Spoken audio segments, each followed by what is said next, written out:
আমার বাড়ির পাশে আমার কাকাতো ভাই আর ভাবি থাকত। আমার জানালা খুলে তাদের কলের পাড় দেখা যেত।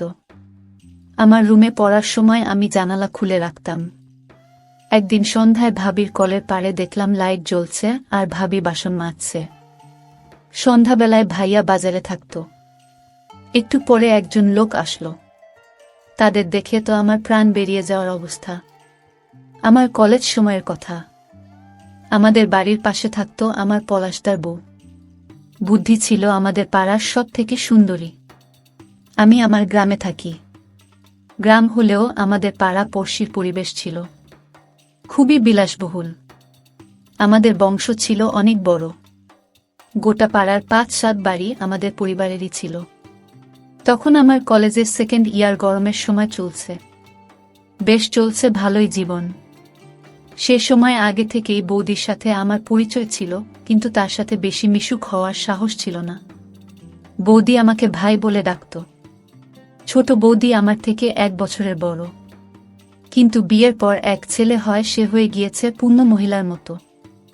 আমি বিকেলে আমার নিজের ঘরে শুয়ে স্টোরি পড়ছি। তখন বৌদি আমাদের বাড়িতে এসেছিল, মায়ের সাথে গল্প করছিল।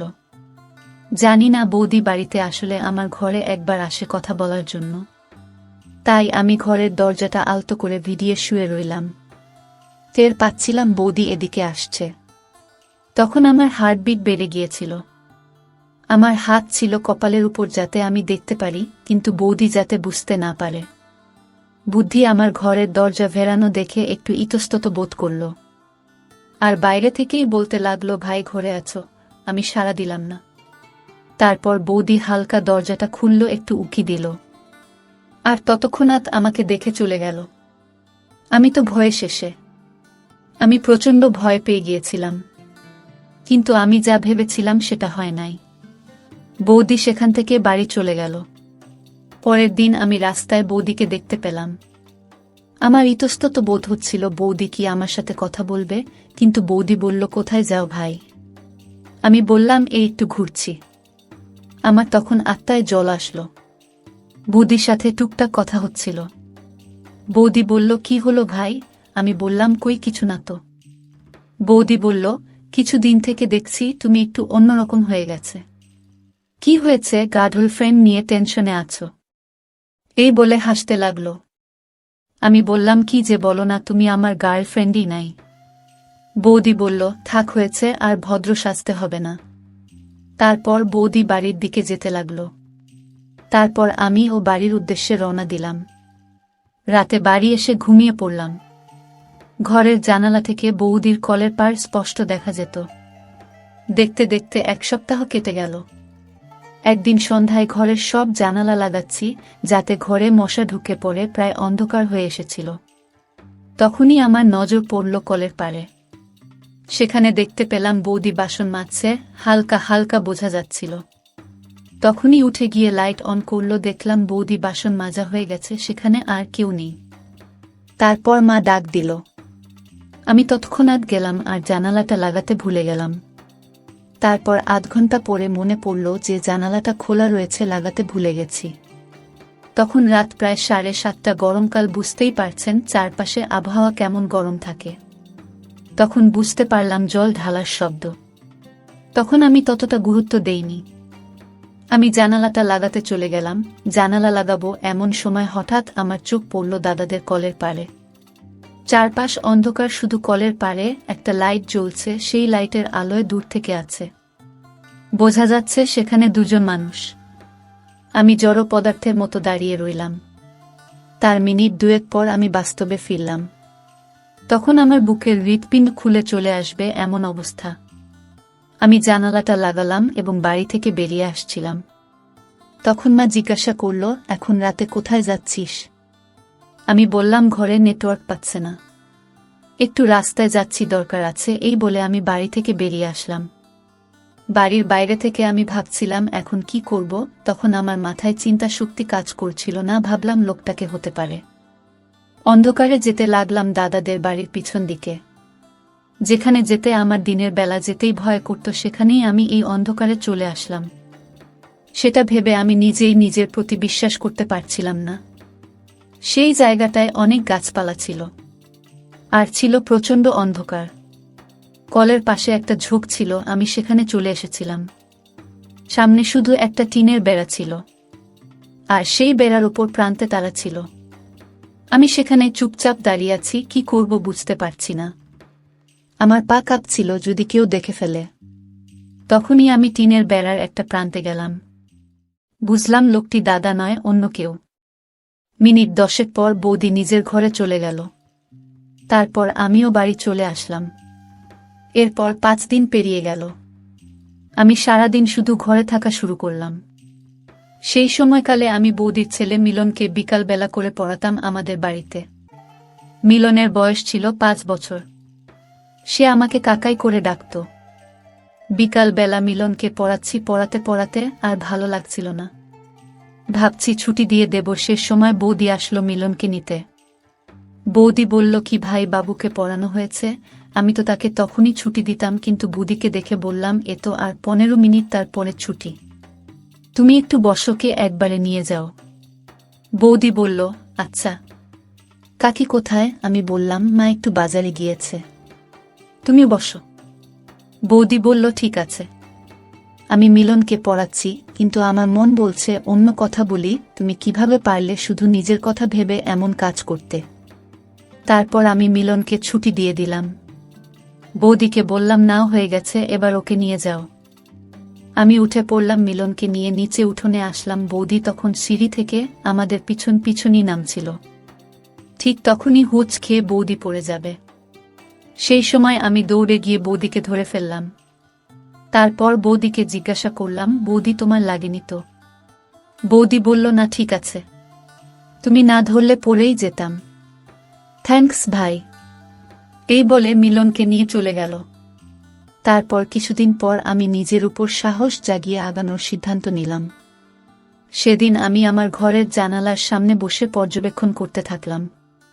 বৌদি কতবার কলের পাড়ে আসে দিনে। আমি সেই সময়টা লক্ষ্য রাখতে থাকলাম এবং বুঝতে পারলাম যে বৌদি সব থেকে বেশি বিকালের দিকে সময়টা বেশি আসে। আর পাশের ফুলগাছগুলো জল দেয়, যা আমার ঘরের সেই জানালা থেকে কিছুটা দূরে। তবু স্পষ্ট দেখা যেত সব, কেননা সেই জানালা দিয়ে বৌদির সাথে অনেকবার কথা হতো। তারপর একদিন পাড়াতে এক প্রতিবেশীর বিয়ে ছিল, যেখানে সবার যাওয়ার কথা ছিল। সেদিন বিকালে আমি ঘরে শুয়ে ভিডিও গেম খেলছিলাম। তখন লক্ষ্য করলাম যে বৌদি কলের পাড়ে বাসন মাজছে এবং তারপরেই সে ফুলের গাছে জল দিবে। আমি আমার ঘরের সব দরজা জানলা বন্ধ করে দিয়ে শুধু ওই জানালাটা খোলা রাখলাম আর ঘরের লাইট জ্বালিয়ে দিলাম। তারপর আমি জানালার সামনে একটা পার্ট অল্প আগে দিলাম, এমনভাবে যাতে আমার মুখ বাইরে থেকে দেখা না যায়। ভাবলাম আজকে লোকটাকে আমি দেখবই। যাই হোক, কিছুক্ষণ পর বৌদি এদিকে আসলো এবং ফুল গাছে জল দিতে লাগল। দেখতে দেখতে 10 মিনিট পার হয়ে গেল। বৌদি ফুল গাছে জল দিয়ে চলেছে, কিন্তু আজকে আর লোকটা আসলো না। একটু পর বৌদি সেখান থেকে বাড়ি চলে যায়। তারপর রাতে বাড়ির সবাই বিয়ে বাড়িতে যায়। সেখানে কিছুক্ষণ পরে দাদা বৌদিরাও যায়। বৌদি সেই সময় অনেক সেজেগুজে এসেছিল, কি সুন্দর লাগছিল দেখতে। সেই সময় আমি সবকিছু ভুলে গিয়েছিলাম। বৌদির দিকে চেয়ে আছি, কিন্তু তখন বৌদি আমার দিকে তাকাচ্ছিল না একবারও। কেন জানি না, মনে হয় বৌদি আমাকে কি মনে করছিল। তারপর খাওয়া দাওয়া করলাম সবাই। তারপর একটু বসলাম বিয়ে বাড়িতে। বৌদি আমার পাশে বসেছিল, তারপর দাদা। কিন্তু বৌদির সাথে আজকে কথা বলতে কেমন যেন অদ্ভুত লাগছিল। তবু আমি বললাম, তো বৌদি কি খবর? বৌদি বলল, কিসের খবর চাও বলো দেখি। সেই মুহূর্তে আমি কিছু বলতে পারছিলাম না, কেন জানি না। তারপর বোকার মতো বলে ফেললাম, বাড়ি কখন যাবে তোমরা? বৌদি বলল, একটু পরে, বিয়েটা একটু দেখি আগে। আমি বললাম, ওহ আচ্ছা। তারপর আমি আর কিছু বললাম না। আমি বৌদির পাশে বসে রইলাম। সেই সময় মিলন এসে আমার কোলে বসল। একটু পরে মিলন বলল, মা আমার হিসি পেয়েছে। তারপর বৌদি ওকে বাইরে নিয়ে যেতে লাগলো। তার কিছুক্ষণ পর আমিও পিছু পিছু গেলাম, যেটা বৌদি লক্ষ্য করল। আমি জানতাম আমার প্রতি বৌদির সম্মান আগের মতো নেই। বৌদি মিলনকে বাড়ির বাইরে রাস্তার পাশে নিয়ে হিসি করাছিল। হিসি কথা শেষ হলে মিলন দৌড় দিয়ে ভিতরে চলে গেল। তখন আমি বৌদিকে বললাম যে কি হলো বৌদি, তুমি আজকে একটু চুপচাপ মনে হচ্ছে, ব্যাপার কি? বৌদি কিছু বলল না। তখন আমি বৌদির হাতটা ধরে বললাম কি হয়েছে বৌদি? তখন বৌদি আমার হাতটা ছাড়িয়ে বলল কই কিছু না তো, বলে চলে যেতে লাগলো। তখন আমি বললাম প্রতিদিন সন্ধ্যায় কলের পাড়ে লোকটাকে দেখি, উনিকে।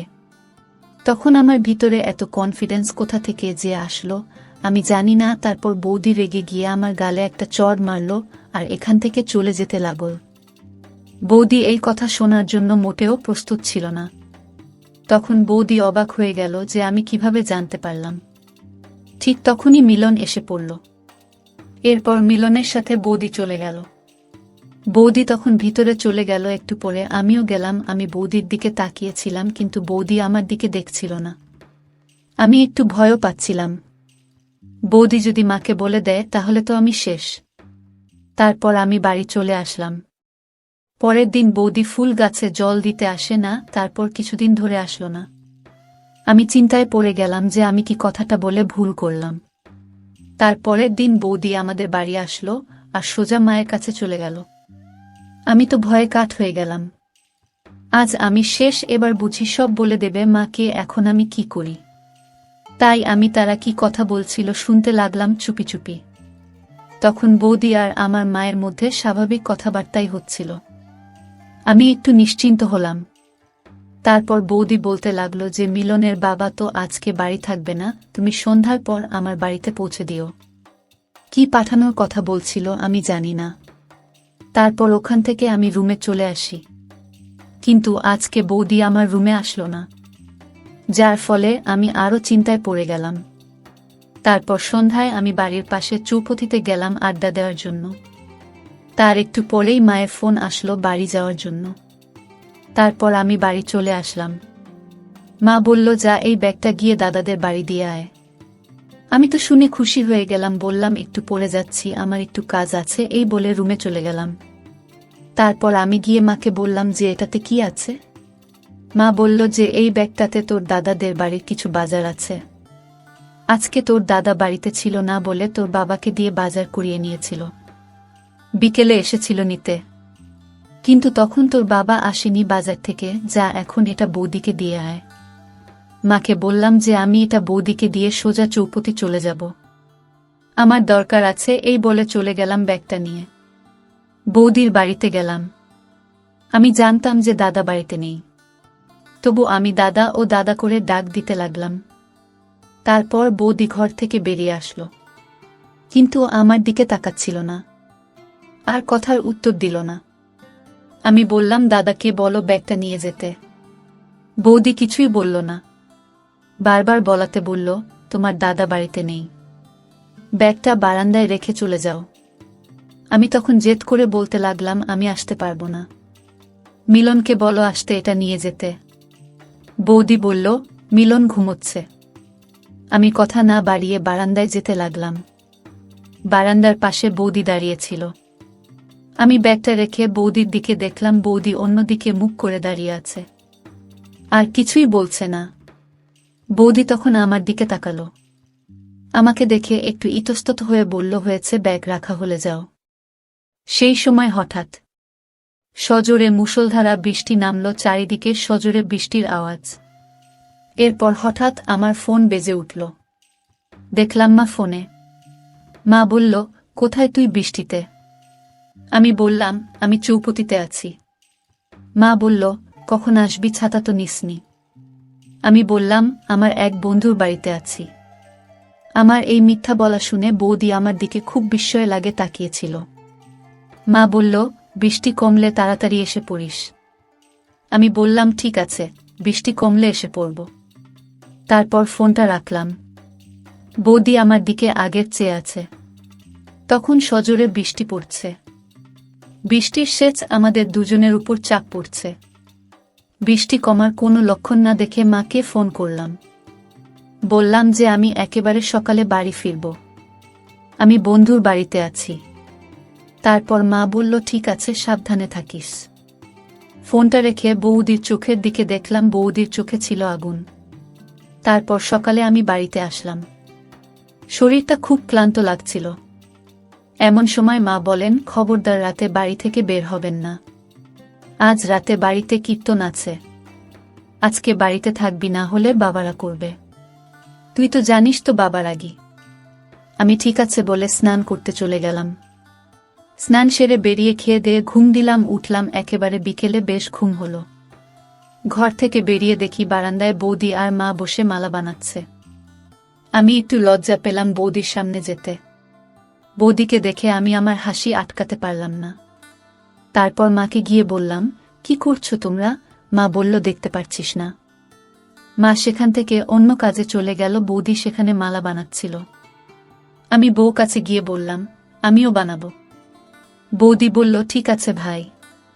এরপর বৌদি একটা হাসি দিল। আমি তারপর নিজের রুমে শুয়ে রইলাম। একটু পরে মিলন আমার রুমে আসলো, বলতে লাগলো, কাকা কাকাই তোমার ফোনটা দাও না। আমি বললাম, কেন কাকে, কি করবে তুমি ফোন দিয়ে? মিলন বলল, গেম খেলবো, দাও না। আমি বললাম, এই নাও, কিন্তু এখানে বসে খেলতে হবে। তারপর মিলনকে ফোন দিলাম। মিলন গেম খেলতে লাগলো। এভাবে প্রায় 1 ঘন্টা হয়ে গেল। আমি মিলনকে বললাম, দাও কাকাই, অনেক খেলেছ, আর না, এত ফোন দেখতে নেই। মিলন বলল, আর একটু কাকাই। আমিও জোর করলাম না। মিলন খেলতে লাগলো, আমি শুয়ে আছি। তখন বৌদি ঘরে প্রবেশ করল। বৌদি বলল, বাবা কি করছো তুমি কাকাইয়ের সাথে? মিলন বলল, গেম খেলছি। বৌদি বলল, অনেক খেলেছ, এখন চলো দেখি। এখনই কীর্তন শুরু হবে, তুমি বাইরে এসো। মিলন বলল, আমি আর একটু খেলবো মামা। বৌদি তারপর আমার দিকে তাকালো। ঠিক তখনই মা বৌদিকে ডাকতে লাগলো, এই শিপা, কই গেলি রে মা? বৌদিকে শিপা বলে ডাকে। বৌদি মিলনকে নিয়ে গেল। সন্ধ্যা হয়ে এলো, বাড়িতে লোকজনের ভিড় বেড়ে গেল। কীর্তনের লক্ষ্য চলে আসলো। কীর্তন শুরু হলো। কীর্তনের আওয়াজে ঘরে থাকা যাচ্ছিল না, তাই বাইরে চলে আসলাম। বাইরে এসে দেখি কীর্তন খুব জমে গিয়েছে।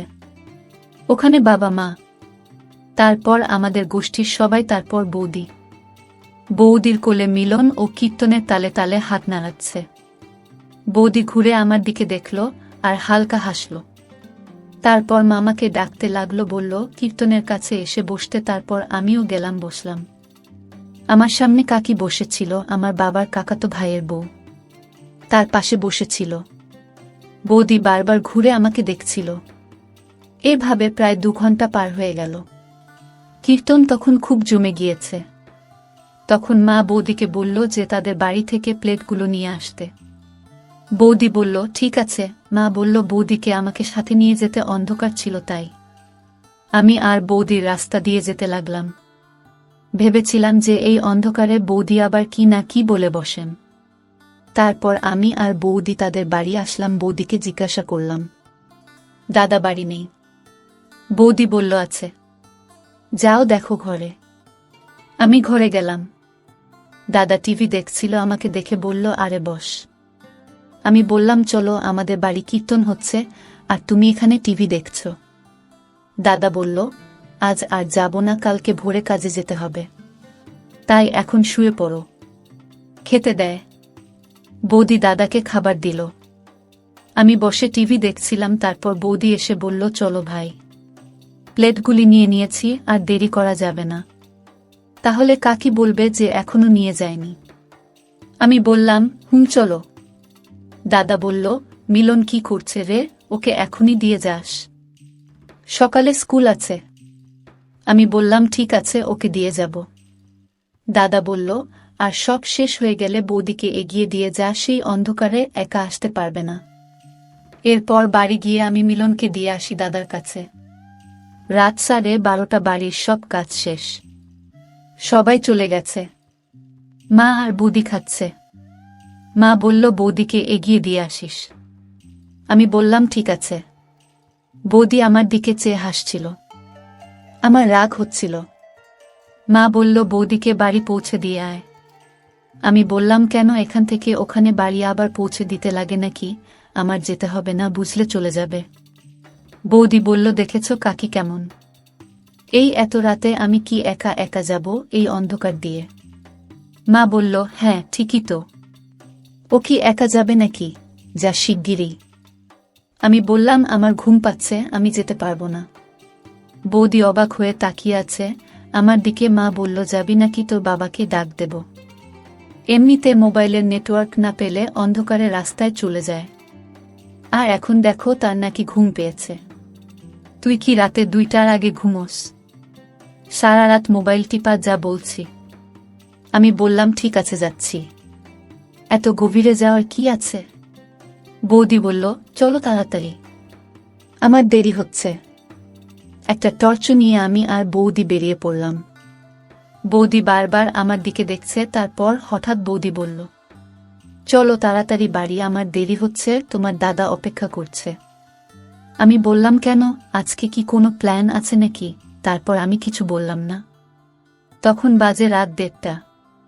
আমি আর বৌদি ছিলাম মেন রোডের পাশে কাঁচা রাস্তা। তারপর বৌদিকে রেখে বাড়ি চলে আসলাম। বাড়িতে এসে ঘুমিয়ে পড়লাম। সকাল 10টায় ঘুম ভাঙল, দেখলাম বাড়িতে কেউ নেই। আজ শরীরটা খুব ক্লান্ত লাগছিল। বুঝতে পারলাম যে মা বাবা সবাই হয়তো মাঠে গেছে। সেই সময় মাঠে অনেক কাজ থাকত। আমাদের জমিজমা ভালোই ছিল, কাজের লোক দিয়ে কাজ করাতো, বাবাই সব দেখাশোনা করত। উঠে ফ্রেশ হয়ে পড়লাম, তখনই মা আসলো। মা বলল, কখন উঠলি? আমি বললাম, এইমাত্র। তোমরা কোথায় ছিলে? মা বলল, মাঠে গিয়েছিলাম। নে বস, খেয়ে নেয়। আজকে আমাদের পিসির মেয়ের বিয়ে ছিল, তাই মাকে বললাম বিয়েতে কে কে যাবে। মা বলল, কে কে মানে? সবাই যাব, তুই যাবি? আমি বললাম, আমি যাব না, আমার কোচিং আছে। মা বলল, একদিন কোচিং না গেলে মহাভারত অশুদ্ধ হবে না। আমি বললাম, অনেক ইম্পর্ট্যান্ট ক্লাস আছে, যাওয়া হবে না। মা বলল, তোকে যেতে হবে। একা একা বাড়িতে থাকবি নাকি? না, একা ছাড়ব না আমি। তাহলে আমিও যাব না। আমি বললাম, ধুর, ভালো লাগে না। তারপর আমি বাড়ি থেকে বেরিয়ে আসে মাঠে চলে যায়। মাঠে গিয়ে দেখি বাবা কাজের লোকদের কি যেন বলছে। আমিও বাবার কাছে গেলাম। বাবা বলল, আজকে কোচিং নেই। আমি বললাম, আজকে বিকেলে। পিসির বাড়িতে কে যাবে? বাবা বলল, যেতে তো সবাইকেই হয়, কিন্তু মাঠে তো অনেক কাজ, কি যে করি? আমি বললাম, আমার কোচিং আছে, আমার যাওয়া হবে না। তারপর আমি মাঠে হাঁটতে থাকি। তখন হঠাৎ দেখতে পাই বৌদিকে। বৌদি আর দাদা মাঠে হাঁটছে, তারপর আমিও যাই তাদের কাছে। দাদা বলল, কি রে, কি খবর? আমি বললাম, এই তো মাঠে এসেছিলাম ঘুরতে। বৌদি আমার দিকে দেখছিল না। বৌদি হয়তো রাগ করছে আমার উপর। আমি বললাম, তোমরা বিয়েতে যাবেন না? দাদা বলল, হ্যাঁ যেতে তো হয়, কিন্তু আমাদের সবার যা হবে না, কারো না কারো বাড়ি থাকতে হবে। আমি বললাম, ও আচ্ছা। তারপর বাবা দাঁড় দিয়ে বলল যে, বাবা বলল, আমি বাড়ি যাচ্ছি, তুই একটু এদিকে লক্ষ্য রাখিস, আমি বাড়ি থেকে খেয়ে আসছি। আমি বললাম, ঠিক আছে। দাদা বলল, আমিও যাই, কাজে যেতে হবে, স্নানটা সেরে ফেলি। বৌদি বলল, যাও, আমি মাঠে থেকে কিছু শাক নিয়ে নেই।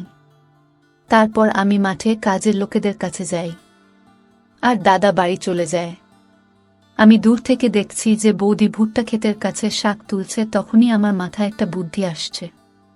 কাজের লোকেদের বললাম যে, তোমরা কাজ করো, আমি ওদিক থেকে আসছি। কাজের লোক বলল, ঠিক আছে। আমি বৌদির দিকে সরাসরি গেলাম না, আমি খানিকটা ঘুরে গেলাম, কারণ মাঠে অনেক লোক ছিল, যে যার কাজ করতে ব্যস্ত। আমি ভুট্টা ক্ষেতের কাছে যাই। তারপর কি হয়েছিল সেটা বলবো গল্পের শেষ অংশে। গল্পটির শেষ অংশ দেখার জন্য আপনারা যারা এই চ্যানেলটি নতুন দর্শক, তারা চ্যানেলটি সাবস্ক্রাইব করে সাথে থাকবেন। ধন্যবাদ সবাইকে।